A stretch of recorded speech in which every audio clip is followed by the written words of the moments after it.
yule ambaye amekuja na unaijua hali yake, ufukara wake alionao, akaja akakwambia yale alionayo, bwana, naomba unisaidie, mimi nina shida, wafaa umsaidie madamu unaijua hali yake, na ndio hufai hata kumrukia, ambayo sisi sengine tuzoea kuwarukia na kuwasema vibaya.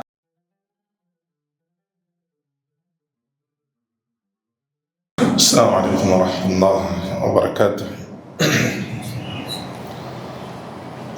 Bismillahir rahmanir rahim. Alhamdulillah. Wa sallallahu wa sallama wa baraka ala abdihi wa rasulih nabiyyina Muhammadin wa ala alihi wa sahbihi ajma'in, amma ba'd. Subhanaka la ilma lana illa ma 'allamtana innaka antal alimul hakim. Leo biidhnillah kwenye majlis hii ya pili taanzia kwenye aya Allah subhanahu wa ta'ala aliposema kumwambia Mtume sallallahu alaihi wasallam, yasaluna ayyana yawmuddin yawma hum 'ala an-nari yuftanun dhuqu fitnatakum hadha alladhi kuntum bihi tastajilun. Na hii ndio tabia na hali waliokuwa nao Makuraish. Wao hawaamini kiyama kwa kipo, lakini walikuwa wakimharakisha Mtume sallallahu alaihi wasallam kutaka kujua kiyama ni lini, na hii ndio kawaida yao. Allah subhanahu wa ta'ala ametaja kwenye hali nyingi kuelezea kwa kiyama kitakuja bila shaka yote, mpaka katumia fiili aliposema ata amrullah fala tastajilu. Ata inaonyesha kama kwa kitu tayari kisha kuja, na Allah katumia fiili hii ya kuonyesha kwa ni jambo litatokea, halina shaka ndani. Lakini maa shaki haulai al-kuffar, shaka waliokuwa nayo, lakini walikuwa wakikithirisha masala haya kumwambia Mtume sallallahu alaihi wasallam lini kiyama. Walidhalika Allah akamwambia yasaluna ayyana yawmuddin, hawa wanauliza ni lini hiyo siku ya malipo ambao watu wataenda walipwe kwa yale ambao waliyafanya kwenye dunia.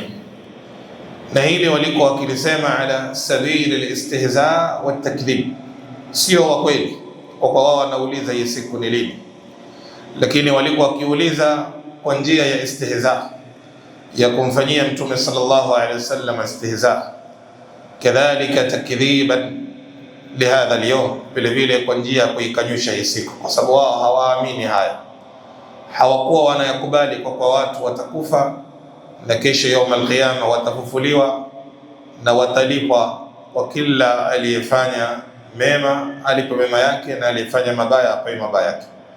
Lakini walikuwa wakiuliza kwa njia hii kwa sababu ya kumfanyia Mtume sallallahu alaihi wasallam istihza. Wa hadha sarat sunnatu al-kuffar min al-awwalin, kuanzia zama za Nuh alayhi salam, fa inna qaumahu kanu yaskharuna bihi wa yastahzi'una bihi. Watu wa Nuh alayhi salam walimfanyia Nuh istihza, wakamfanyia sukhria pamoja kwa ni nabii, kwa sababu yad'uuhum ila tauhidillahi azza wa jalla, kwa sababu anawalingania na kuwaita kwenye tauhid ya Allah subhanahu wa ta'ala. Wa hakadha baqiyatu al-anbiya ila nabiyina hadha Muhammadin sallallahu alayhi wa ala alihi wasallam. Lakini jawabu Allah subhanahu wa ta'ala aliwajibu hawa ni jawabu tofauti na vile walivyokuwa wakitarajia. Na kaida kwa kuatakiwa swala liambatane na jawabu ambayo inafuatana na ile swali.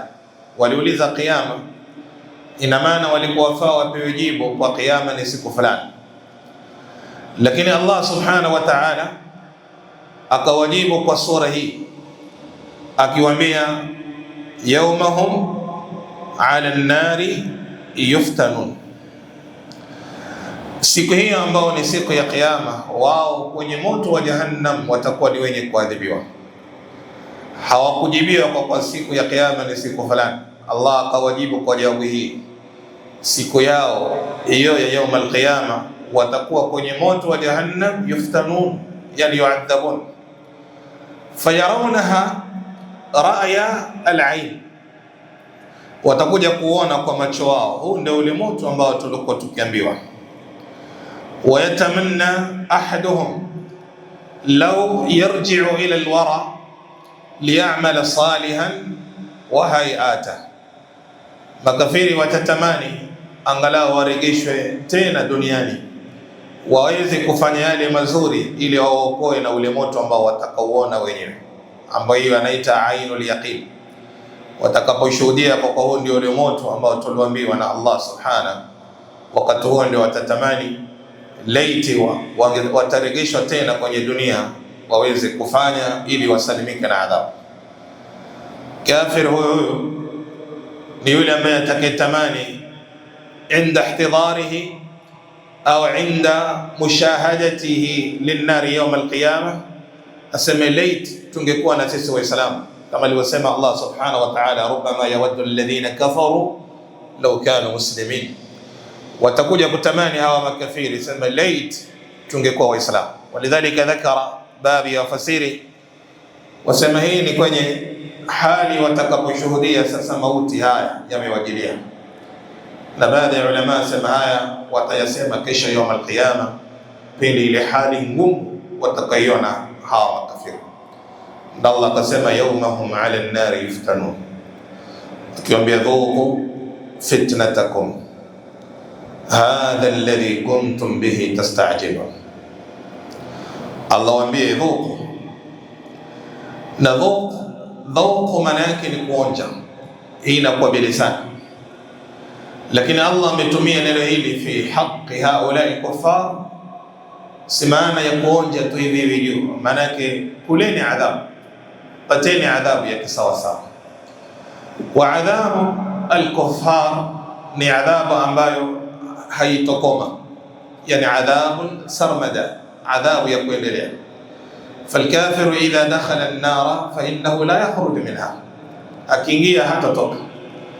Walidhalika baadhi ya ahli al-ilm kwenye hadithi ya Abi Sa'id al-Khudri au athari ya Abi Sa'id kwenye hii aya tumetaja rubbama yawaddu alladhina kafaru law kanu muslimin, amuliza ulimsikia nini mtume akisema kwenye hii aya? Akamwambia Abi Sa'id, kwa waumini watakapoingizwa kwenye moto kwa sababu ya makosa yao waliokuwa nayo kwenye dunia, makafiri watawaambia, mbona mmekuwa na sisi kwenye moto, na nyinyi kwenye dunia mlikuwa mkijiona ni aulia, nyinyi vipenzi vya Allah subhanahu wa ta'ala. Fa idha sami'a Allah subhanahu kalam haula'i al-kuffar fayamuru bi ikhraj al-mu'minina minha, amrisha haya watoeni waumini kwenye moto. Na hakuna mu'min ambaye atakayebaki hata ikiwa ana iman mfano wa tembe ndogo amdudu sisimizi tungu, illa wa yukhraju min an-nar fayabqa al-kuffar, watabaki kwenye moto wa jahannam ni makafiri peke yao. Ndio hapa waseme makafiri, laiti na sisi tungekuwa ni Waislamu ili tupate shafaa ya al-malaika wal anbiya, tutolewe kwenye moto wa jahannam, lakini haya hayawi kwao. Hadha fi haqqi al-mu'minin. Allah akasema dhuqu, wal murad huna yani al-kuffar, maksudi hapa ni makafiri. Onjeni fitnatakum hadha alladhi kuntum bihi tastajilun. Fitna yani adhabakum, al-murad hapa yani maksudi onjeni adhabu, yani uweni kwa hiyo adhabu ambayo nyinyi mtakayopata. Allah waambia hadha alladhi kuntum bihi tastajilun, haya ndio yale ambayo nyinyi mlikuwa mkiyaharakisha kwenye dunia, mkimuuliza Mtume sallallahu alaihi wasallam, lini kiyama, lini kiyama? Aambia Allah, haya sasa wajeni yale ambayo mlikuwa mkiyataka kwa haraka kujua kiyama ni lini, ndio haya. Hadha alladhi kuntum bihi tastajilun, yani kwenye dunia kwa kuuliza habari za kiyama. Pamoja kwa Makuraish au kufar Quraish hawakuwa kwenye hali moja juu ya kukataa hii siku, bal kanu mukhtalifina fihi, walikuwa wenyewe wanatofautiana. Kuna wanaokubali na kuna wale ambao wana hamna, watu wakishakufa ndio washakufa. Mwanadamu afe mpaka mifupa ioze kisha aregeshwe tena, wakaona hili ni jambo muhali ambalo haliwezekani. Fa Allah subhanahu wa ta'ala atawapeni adhabu hii kesho yawma al-qiyama. Thumma qala subhanahu innal muttaqin fi jannatin wa uyun. Hapa anaanza kutaja habari na hali za waumini wale ambao ni wata Mungu watakavyokuwa kesho yawm al-qiyama. Allah akisema innal muttaqin, almuttaqin ya almuraqibina lillah bifi'li al-ma'mur, ni yule ambaye anamfanyia Allah muraqab kila mahala anapokuwa, ya'lam anna Allah subhanahu yuraqibuhu wa yattali'u alayhi. Hakuna mahala ambapo atakuwa aone hapa mimi sairi na faragha anaweza kufanya lolote, illa wa yastahdhiru fi nafsihi anna Allah muttali'un alayhi, au la Allah subhanahu wa ta'ala ananiona, ambao ni tofauti baadhi yetu sisi. Mtu anaweza kujidhihirisha kwa wema mbele ya watu, lakini anapokuwa mahala peke yake wema ule ule anaubatilisha mwenyewe, akayafanya yasiyofaa kufanya, ya haram, akayafanya ya haram ambayo hayafai kufanya. Na ndio Mtume sallallahu alaihi wasallam alipoambia masahaba istahyu min Allahi haqqa alhaya, akamwambia inna lanastahi walhamdulillahi rabbil alamin. Tumewaambia masahaba muoneni haya Allah, haki ya kumuonea haya, yani kuweni na haya kisawa sawa. Wakamjibu Mtume sallallahu alaihi wasallam wakamwambia ya Rasulullah inna lanastahi walhamdulillah, sisi tunamuonea Allah haya na alhamdulillah kwa hii sifa tuko nayo. Mtume akawaambia laysa dhak, sivyo hivyo mnavyofikiria nyinyi. Thumma dhakara lahum, Mtume akawatajia vile wanavyofaa watakiwa wawe, akawaambia kumwonea Allah haya, haki ya kumwonea ni an tahfadha ar-ra'sa wa ma hawa wa an tahfadha al-batna wa ma hawa wa an tatadhakkara al-mauta wal-bila. Awambia ni kuhifadhi kichwa na kila kilioko kwenye sehemu ya kichwa. Maana yake macho yako isitizame haram, kaona kwa Allah subhanahu wa ta'ala ananiona, na hii ndio haki ya kumwonea Allah haya. Sikio lako lisisikize haram, kwa Allah subhanahu yattali alayhi, Allah ananiona. Vile vile lisanuk, ulimi wako usizungumze yale ambayo ni ya haram, na hii ndio Mtume akaita ndio haqqul haya. Thumma qala wa an tahfadha al-batna wa ma hawa, hifadhi tumbo, maana yake usiingize haram. Kwa hii ni haram usiingize, imma lidhati au lisabab au likasbi. Haram yani dhati, kitu kenyewe hiki ni haram, sheria imeharamisha, kama kula nguruwe mathalan, au haram bisabab, asli yake ni halal, lakini sababu hii iliyopatikaniwa imbadilisha hukumu ikawa sasa hii ni haram. Kama mtu achukue mnyama wa mtu, aibe kuku wa mtu mathalan, au chakula cha mtu ambao si haki, asli ya chakula ni halal, lakini hukumu imbadilika bi sabab. Wakadhalika au ma kana bikasb, kazi unaifanya ni kazi ya haram, biashara ambayo ulionayo ni biashara ya haram.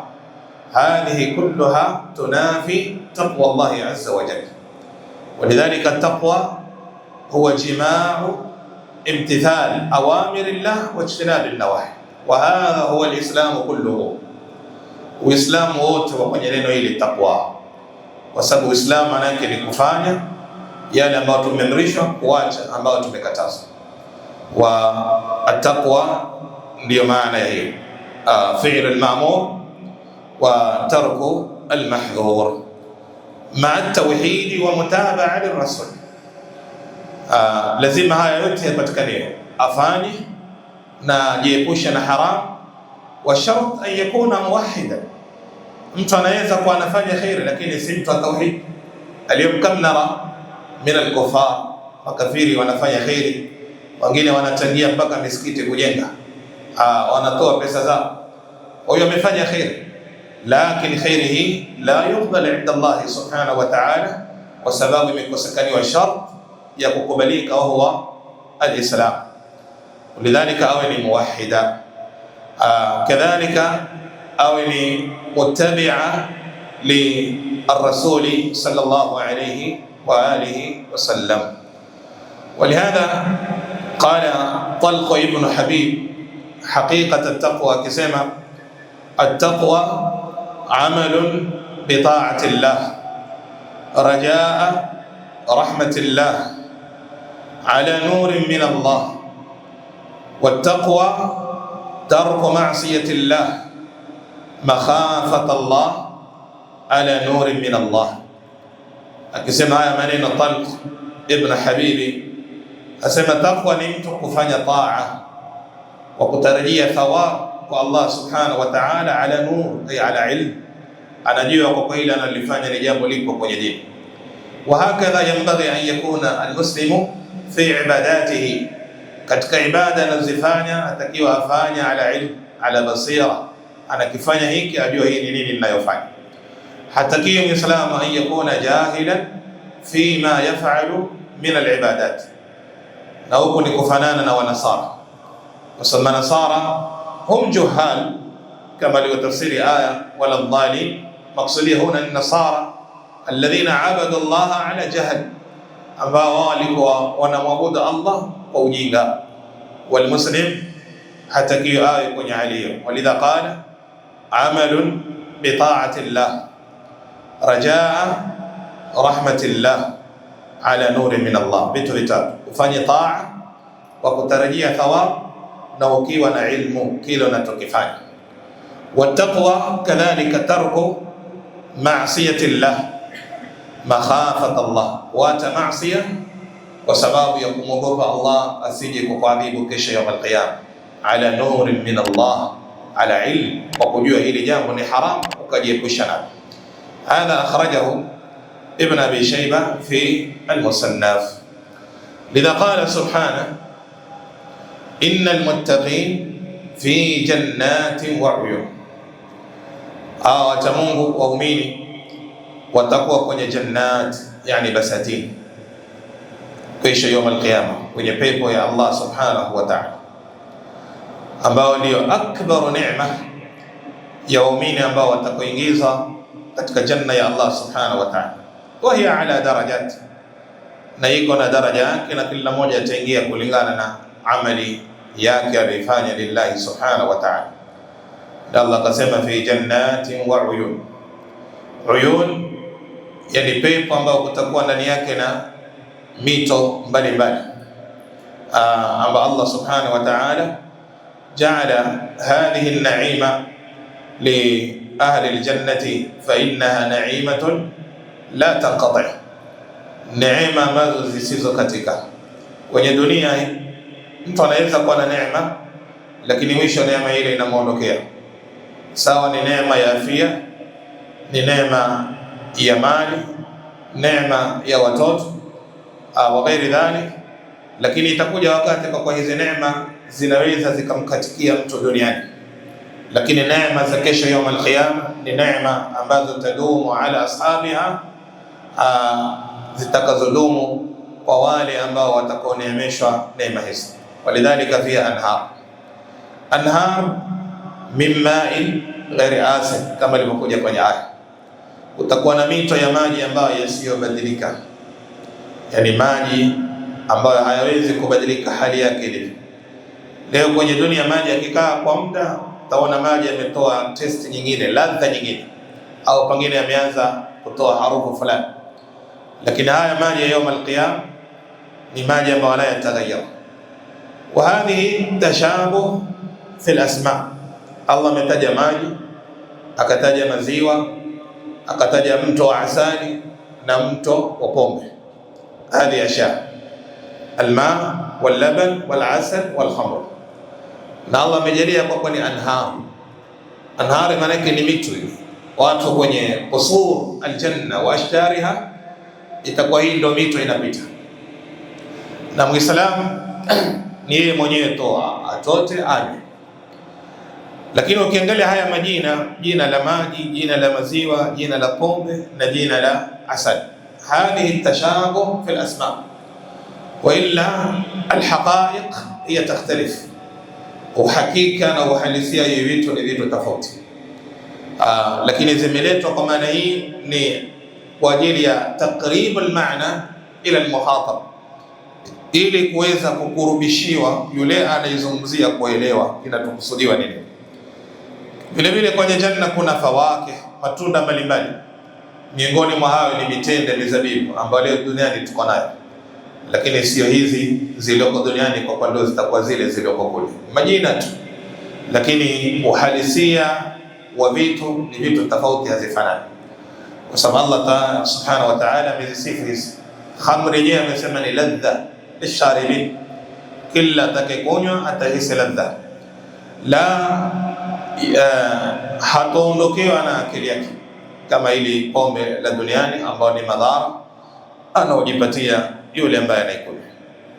Lidhalika hadhihi naima Allah subhanahu wa ta'ala kazijalia ni neema ambazo hazitoisha, kama alivyosema la maqtu'ati wala mamnu'a. La maqtu'a yani hazitoisha kwa kukatwa kwake. Leo ukiangalia kwenye dunia, mtu ambaye alipanda miti yake ya matunda, akisha kata ile matunda ambayo tayari yashaiva, hayatotoka tena mpaka kwenye msimu mwingine, asubiri msimu mwingine utakaokuja. Lakini haya matunda ya al-qiyama, Allah sema la maqtu'a, yani hayatoisha kwa kukatwa kwake, wala mamnu'a, wala hakuna yoyote ambaye atakayezingiliwa asiyafikie madamu yuko ndani ya pepo. Kwenye dunia waweza ukapanda ukavuna, na waweza ukapanda usipate chochote, matunda yako yakaharibika. Lakini yawm al-qiyama, kwa sababu ya khairi ambayo alifanya mtu, ataidiriki khairi yake inda Allah subhanahu wa ta'ala, kama qala subhanahu ukuluha daimun wa dhilluha. Ukuluha, watu watakula na havitoisha.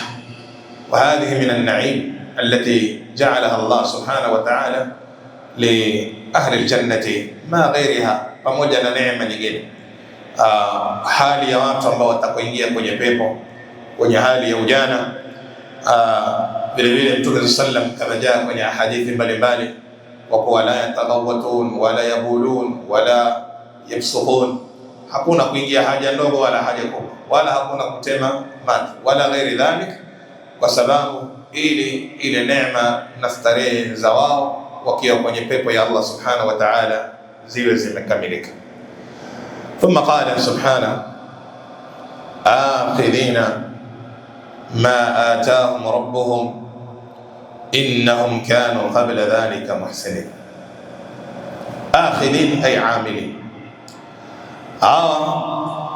waliyafanyia kazi yale ambao walioamrishwa na Allah subhanahu wa ta'ala katika aliyowapeni Allah subhanahu min alfaraidh. Allah ametuamrisha mambo ya faradhi, sala hizi tano, saumu hii ambao tuko nao ya Ramadhan, zaka, haji wa ghairiha.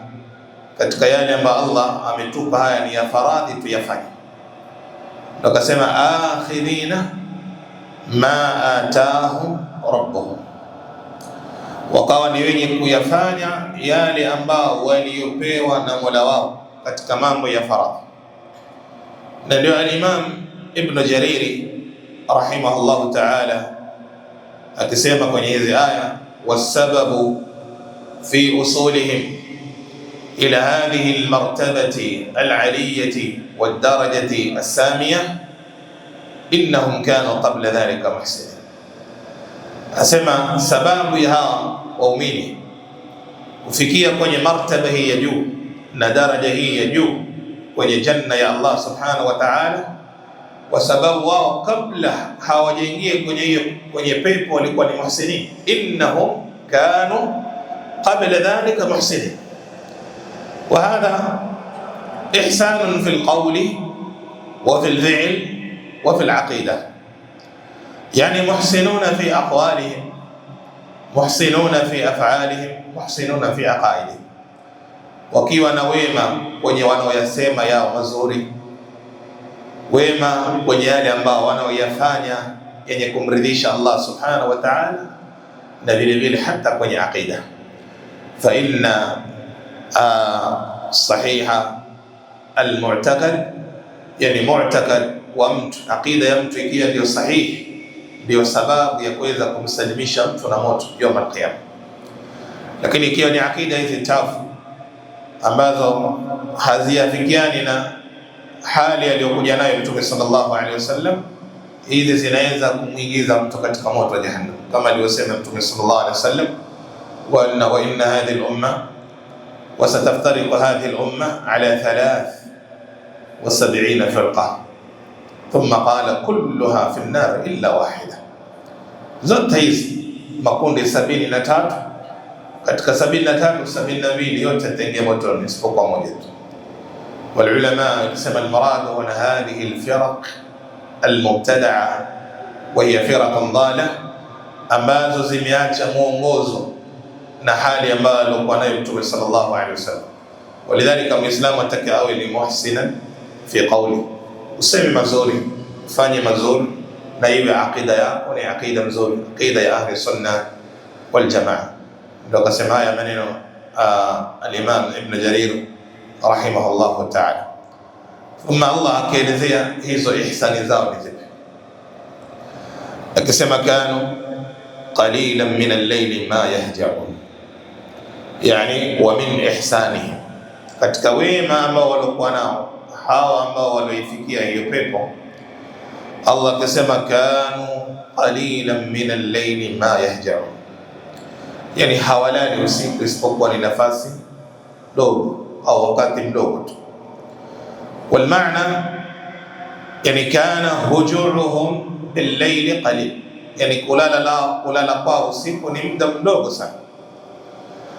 Wal ba'd fassaru annahum kanu yanamuna al-layla wa yaqumuna al-qalila minhu, wanalala usiku lakini wana time ndogo ambao wanasimama wakafanya ibada yao ya qiyam al-layl. Na hii ndio dabu salihin, isizoeleki kama kwa baadhi ya watu kwa qiyamul layli ni Ramadhani mpaka Ramadhani. Kiingia Ramadhani watu ndio wanajiandaa kuja kusali sala ya tarawih na ghairiha, lakini ikifika Ramadhani ule mlango wa kusali qiyamul layli ushakwisha. Wa qiyamul layli iko kwenye mwaka mzima, mtu asali qiyamul layli kwa kiasi ambayo yeye anaona kwa kamili anaweza kusali raka 3, anaweza kusali raka 5, raka 7, lakini asiache qiyamul layl.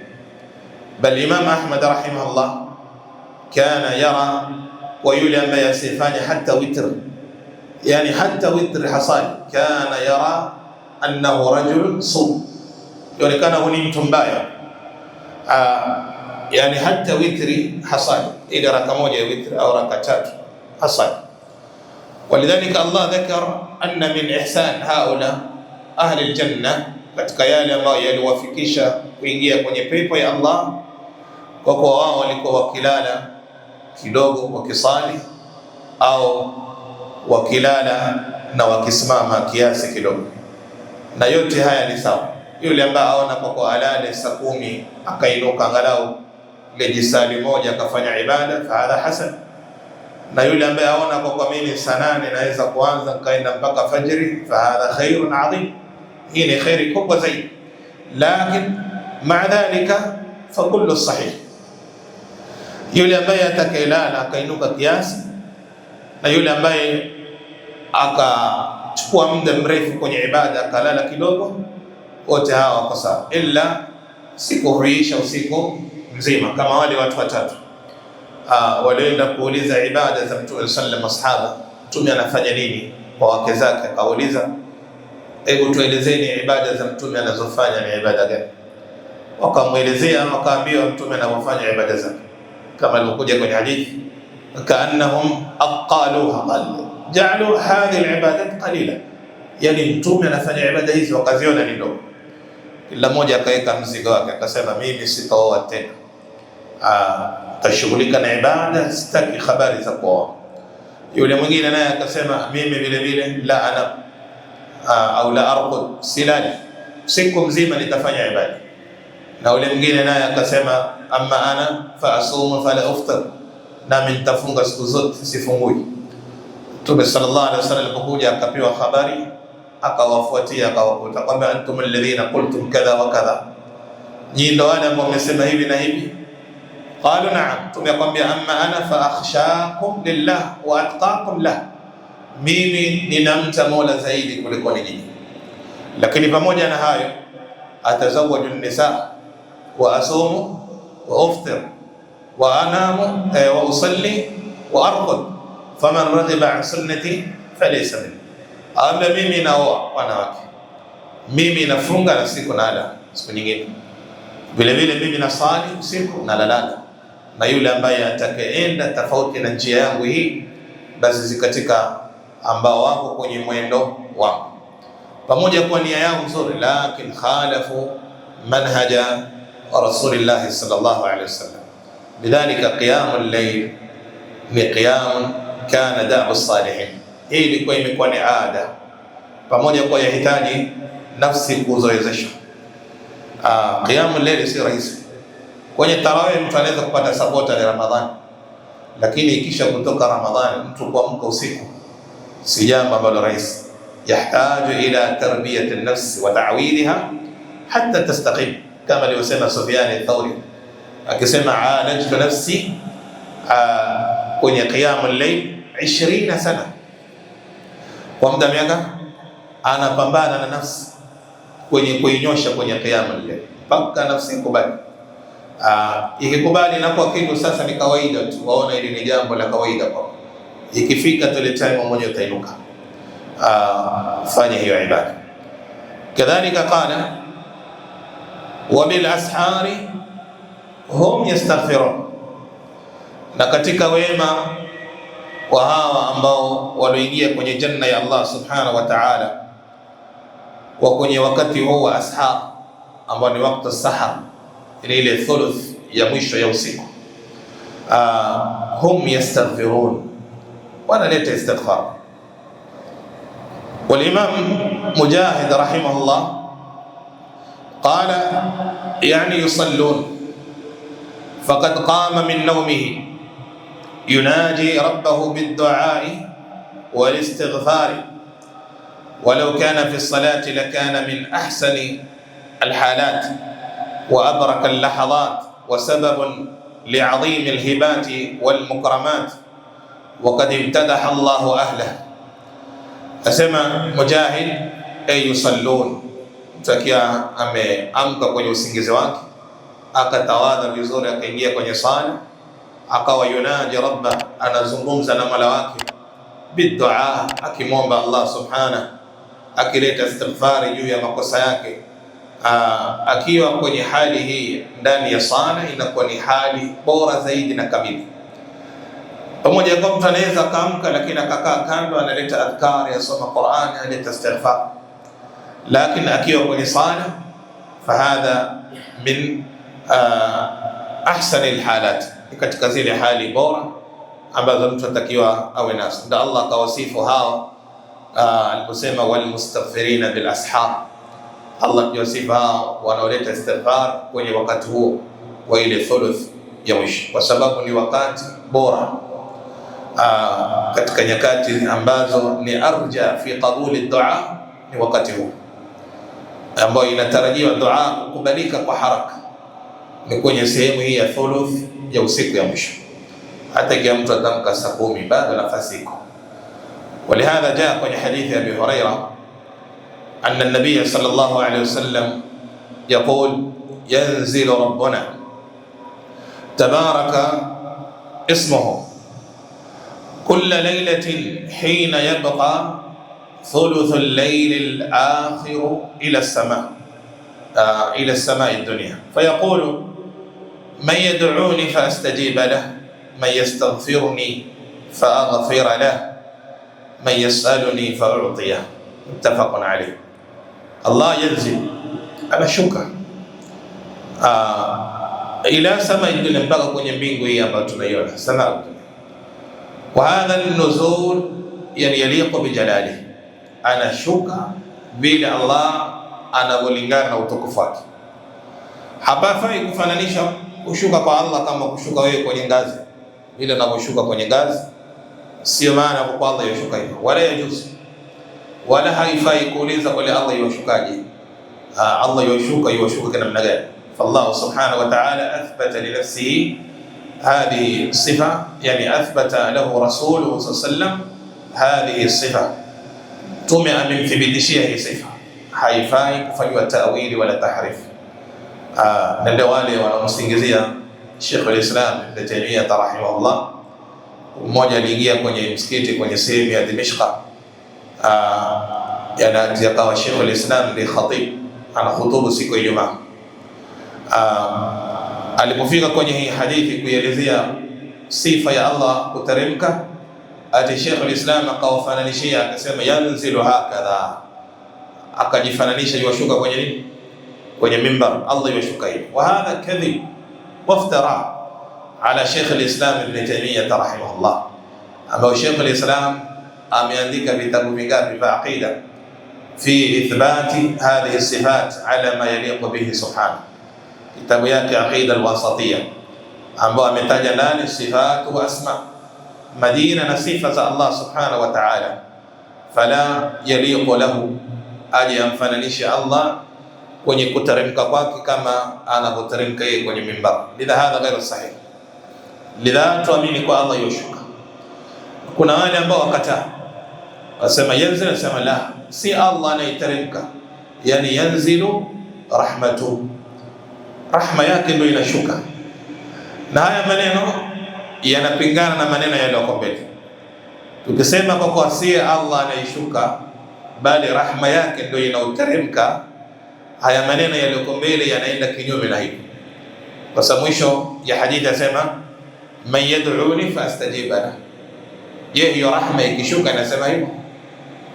Tukisema rahma ndio inashuka, ina maana hiyo rahma ndio itakayosema man yad'uni fastajiba lahu, nani atakayeniomba mimi nimuitikie?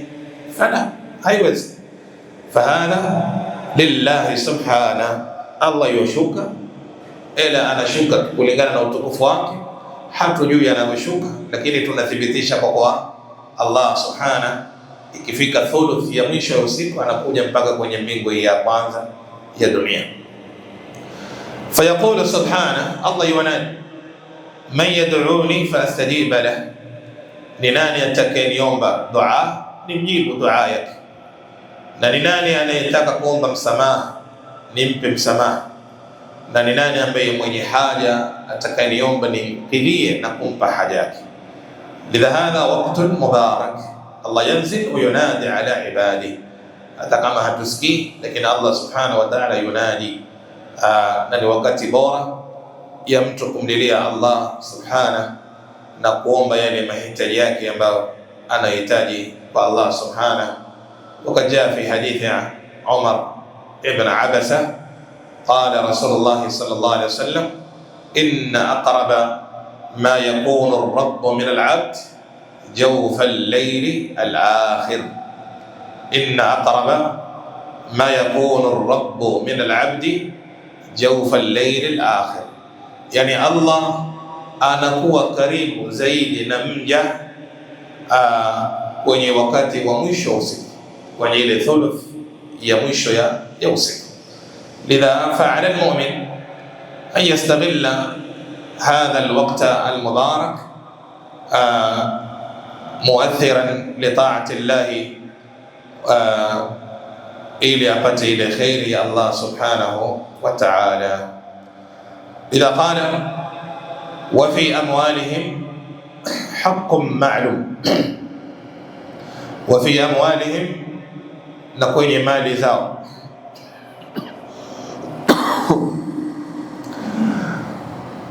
wa fi amwalihim haqqun lis-sa'ili wal mahrum. Katika ihsani na wema wa hawa watu wema watakuingia kwenye janna ya Allah subhanahu wa ta'ala, kwenye mali yao wanaona kuna haki, yani nasib, fungu ambalo wafaa walitoe kwa ajili ya Allah subhanahu wa ta'ala, sawa hiyo ni sadaqa ya sunna au sadaqa ya faradhi.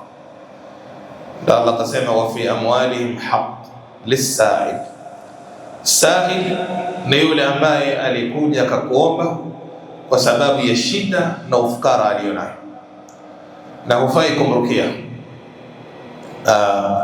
yule ambaye amekuja na unaijua hali yake, ufukara wake alionao, akaja akakwambia yale alionayo, bwana naomba unisaidie, mimi nina shida, wafaa umsaidie madamu unaijua hali yake.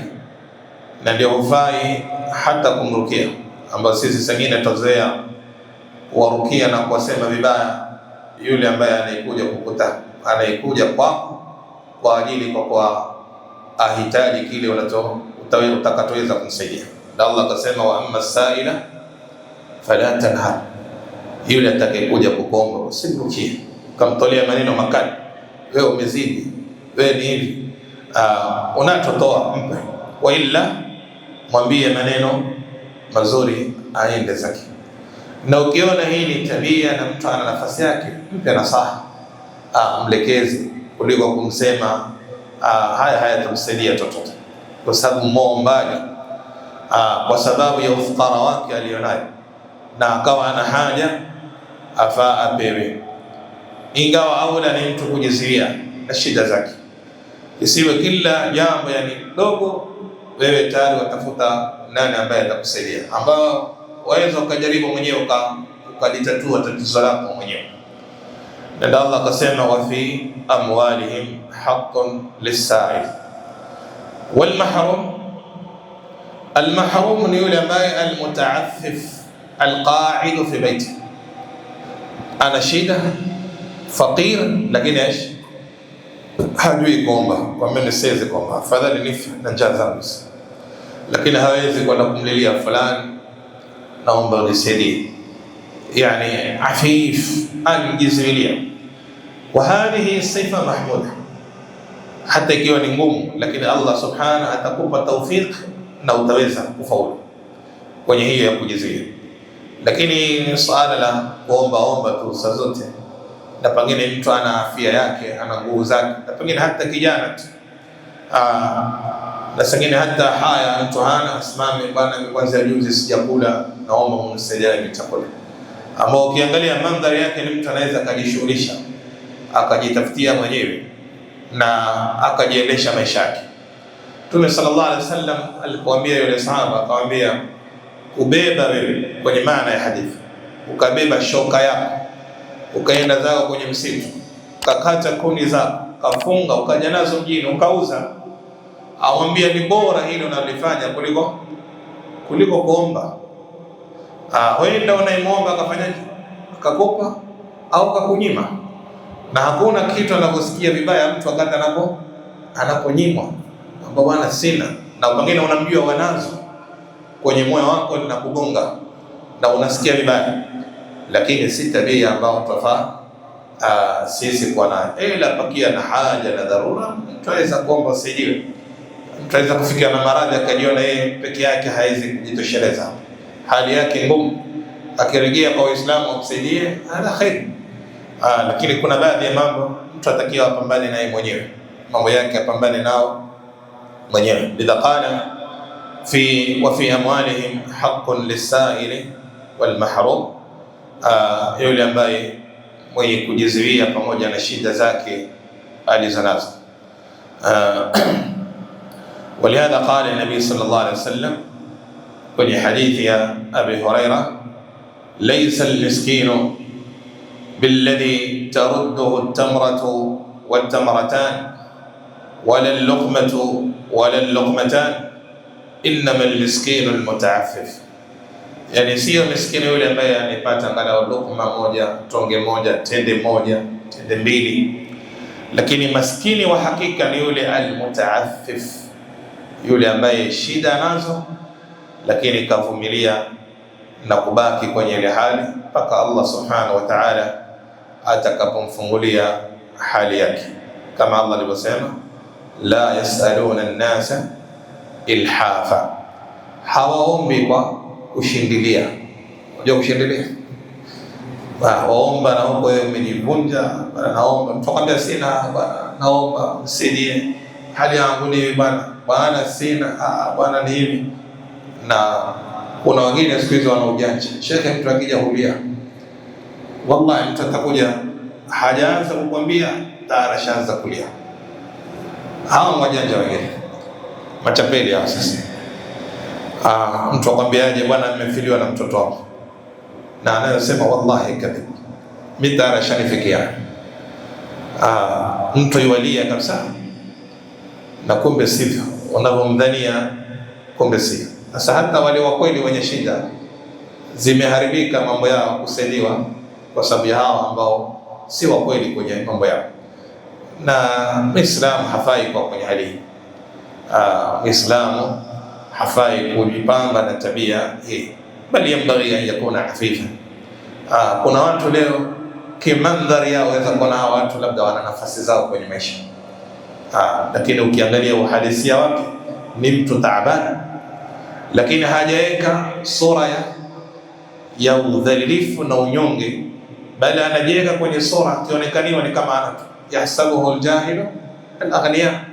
Hata yule mjinga sembio wana labda katika matajiri, lakini kwa sababu ya taafuf, kujiziwia kwake, pamoja shida zimembana, lakini hao anapambana na hali yake, na Allah subhanahu wa ta'ala sayaftah alayhi. Fanaktasir biidhnillah ala hadha alqadr. Takomea kwenye aya hii, tutaendeleza biidhnillah kwenye majalis takazokuja. Subhanakallahumma wa bihamdik, ashhadu an la ilaha illa anta, astaghfiruka wa atubu ilayk.